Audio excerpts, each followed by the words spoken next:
뉴스K는 지난 이틀 동안 해경의 초기 구조 활동 동영상을 분석한 내용을 보도했습니다. 결론은 탑승객 대부분을 구조할 수 있었던 황금 같은 시간을 해경이 상황 오판과 잘못된 대응으로 흘려보내고 말았습니다. 활짝 열려 있었던 탈출구, 4층 좌현의 출입문을 그냥 지나치고 선내로 진입하지 않았던 해경은 여전히 최선을 다했다는 입장만 되풀이하고 있습니다. 사고 초기부터 이른바 선장 때리기 보도가 쏟아졌지만 초기 대응에 실패한 해경의 책임은 선장 책임 못지 않습니다. 해경이 언딘을 우선 잠수시키기 위해 해군까지 통제했다는 사실도 국방부 자료를 통해 새롭게 드러났습니다. 진도군청 대책본부 연결해 보겠습니다. 노지민 PD. 네, 노지민입니다. 오늘 있었던 해경청장의 기자회견 갑자기 하게 된 겁니까? 김석균 해양경찰청장이 브리핑을 한다는 소식은 오늘 오후 5시 30분경 6시 브리핑까지 30분도 채 남지 않은 시각에 공지됐습니다. 김 청장은 구조 과정에서의 문제들에 사죄를 드린다면서 그간 제기된 모든 의혹에 대해서는 추후 수사기관과 감사원 등에서 명명백백하게 밝히겠다고 말했습니다. 사실상 대국민 사과를 했습니다. 브리핑이 진행된 6시로부터 1시간 30분 전 초기 구조 대응에 대한 취재진의 문의에 대해 범대본 측은 오후 6시 브리핑에서 말씀드리겠다고 밝혔습니다. 브리핑 진행자가 누군지는 밝히지 않았습니다. 하지만 결과적으로 돌아온 답변은 수사를 통해서 밝히겠다는 사죄뿐이었습니다. 네. 해경이 언딘 잠수사들을 우선적으로 투입시키기 위해서 해군 정예 요원들까지 통제했다는 내용이 공개되지 않았습니까? 이것이 오늘 해경청장의 갑작스런 기자회견의 계기가 된 겁니까? 오늘 김석균 해경청장이 사죄를 하는 동안에는 해경이 해군의 잠수 요원을 통제했다는 의혹에 대해선 언급조차 되지 않았습니다. 국방부는 오늘 진성준 새정치민주연합 요구사항에 대한 답변서를 통해 해군이 사고 첫날과 다음 날 잠수를 실시하지 못했으며 그 이유가 해경의 통제 때문이라는 정황을 밝혔습니다.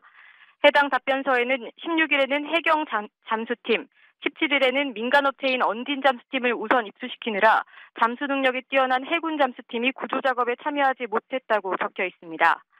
사고 이튿날인 17일은 사고 해역 물살이 가장 느린 정조 시간이었습니다. 이 골든타임에 해군 정예 요원들을 투입시키지 않은 이유가 민간업체인 언딘을 우선 투입시키기 위해서라는 점은 쉽게 이해하기는 어려운 부분입니다. 네.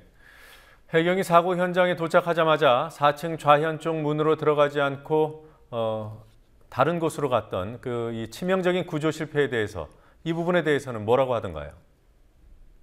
김석균 해경청장의 브리핑 이후 초기 구조 실패 논란에 대한 답변들은 합수부 조사 결과 발표 이후로 미뤄지게 됐습니다.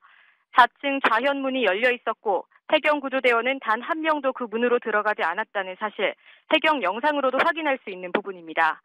그러나 해경 측은 이것에 대한 파악조차도 조사 결과를 통해서 밝히겠다는 것이 범정부 대책본부 측의 입장이라고 밝혔습니다. 4층에 문이 열려 있었는데 왜 안 들어갔는지. 그 부분은 제가 말씀드렸듯이 네. 그게 이제 정확한 것을 수사를 통해서 어차피 초기 구조 수사 다 들어갈 건데 또 하고 있고 하는 상황인데 네. 그 단건을 가지고 제가 수사관도 아닌데 말씀드리기 좀 곤란합니다. 거기 안 들어간 부분에 대해서는 파악이 돼 있었던 건가요? 그러니까 제가 어차피 사고 초기의 대응 부분들 이런 부분들은 수사 다 합니다. 합수부에서 네. 하고 하는 거기 때문에 제가 말씀드리면 그게 공식적인 얘기가 되는데 네. 수사하고 있는 상황에서 제가 이렇다 저렇다 말씀을 못 드리잖아요. 네, 이래저래 답변을 회피하고 있군요.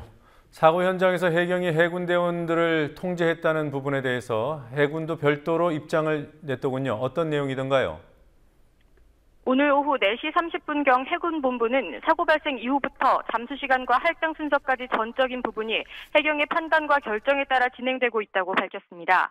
입장 자료가 배포된 뒤 취재진이 해군 관계자를 통해 17일 해경 측의 잠수 통제가 사실인지 문의했을 때 역시 해경이 계획을 세우고 판단한 대로 했다며 사실상 시인했습니다.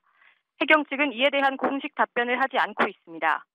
지금까지 공개된 국방부의 답변서 그리고 해군의 입장 발표는 언딘을 먼저 투입시키기 위해 해군을 배제한 것이고 수중 구조가 절실했던 16일과 17일 구조가 거의 없었다는 사실을 확인하고 있습니다. 네. 사고 첫날 강병규 안전행정부 장관이 민간 잠수사들 출항을 지체시켰다는 주장이 결국 사실로 확인되는 것 같아요. 맞습니까? 네, 안전행정부 측은 강병규 장관이 2시경 팽목항에 도착했고 당시 배에 타고 있는 사람들을 만났다고 인정했습니다. 그런데 악수를 실제로 했냐는 질문에는 확인을 할 수는 없지만 안 했다고 단정할 수도 없다며 모호하게 답변했습니다. 한편 어제 배포된 해명 자료에 대해서는 문제가 없다는 입장을 고수했습니다. 안행부 관계자는 문제의 핵심은 12시 30분경 골든타임에 강 장관이 출동을 지연시켰는지 여부였고 그 부분에 대해서는 어제 해명했다며 거듭 강조했습니다. 악수 문제에 대해서는 저희가 확인된 바가 없어요. 수행미사나 등등 안 한 걸로 알고 있고요. 뭐 안 했다고 단정을 지을 수는 없는 거죠? 예, 맞습니다. 뭐 한 것도 안 하고 안 한 것. 지금 현재 상황은 그런 거라고 보시면 될 것 같아요. 말씀드렸죠. 우리는 그분이 뭐 잠수한지 뭘지 몰랐고 배를 출동을 지연시킨 적도 없고 계시길래 얼른 출동하십시오라고 했더니 그게 15초 정도 걸린 게 그게 답니다. 네. 오늘 천안함 사건 유가족들이 진도를 방문하셨다는 소식을 들었습니다. 어떤 이유로 방문하신 거죠? 천안함 사태 유가족 28명이 세월호 탑승객들을 위한 자원봉사를 하러 오늘 오후 진도를 방문했습니다. 세탁, 배식, 분리수거 각 한 팀과 청소 2팀까지 총 5팀으로 이뤄진 천안함 유가족 자원봉사단은 오늘 5월 3일까지 진도에 머무르며 세월호 탑승객 가족들을 도울 예정입니다. 왜 이런 불행한 일이 자꾸만 일어나는지에 대해서 정말 다시는 이런 일이 일어나지 않게끔 참 정부나 모든 쪽에서 해야 될 거라 생각합니다. 지금 뭐 많은 매뉴얼을 만든다고 하는데 정말 일어나지 말아야 될 일이 일어났습니다.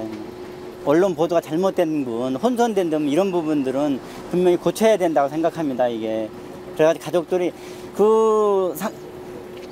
보도 한 번 잘못된 것이 가족들은 또 한 번에 쓴 아픔이 되기 때문에 보도 한 번 할 때마다 신중하게 정확한 보도를 해줬으면 좋겠습니다. 네, 노지미 PD 계속 수고해 주십시오.